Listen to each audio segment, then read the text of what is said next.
ആരുടെ ജന്മദിനമാണ് ഇന്ത്യയിൽ കായിക ദിനമായി ആചരിക്കുന്നത്? ഹോക്കി ഇതിഹാസം ധ്യാൻചന്ദിന്റെ ജന്മദിനം. ഓഗസ്റ്റ് 29 ദേശീയ കായിക ദിനം.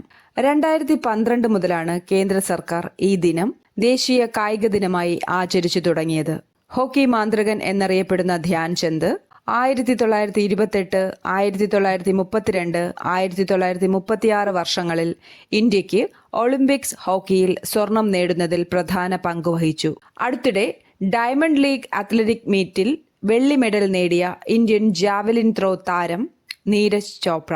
ഈ മത്സരത്തിൽ സ്വർണം നേടിയത് ജർമ്മനിയുടെ ജൂലിയൻ വെബർ. ഈ പ്രകടനത്തോടെ കരിയറിൽ ആദ്യമായി 90 മീറ്റർ ദൂരം പിന്നിടുന്ന ഇന്ത്യൻ താരമെന്ന നേട്ടം നീരജ് ചോപ്ര സ്വന്തമാക്കി.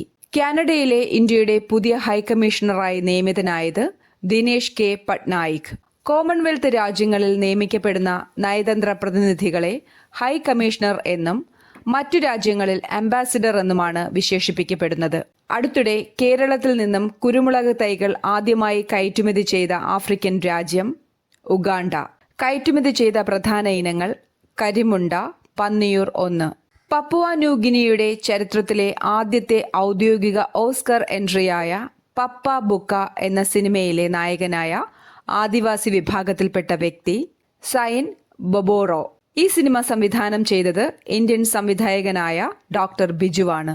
ഇതൊരു ഇന്ത്യ പപ്പുവ ന്യൂഗിനി സംയുക്ത സംരംഭമാണ്. ഓസ്ട്രേലിയയ്ക്ക് വടക്ക് പസഫിക് സമുദ്രത്തിൽ സ്ഥിതി ചെയ്യുന്ന ഒരു ദ്വീപരാഷ്ട്രമാണ് ഇത്.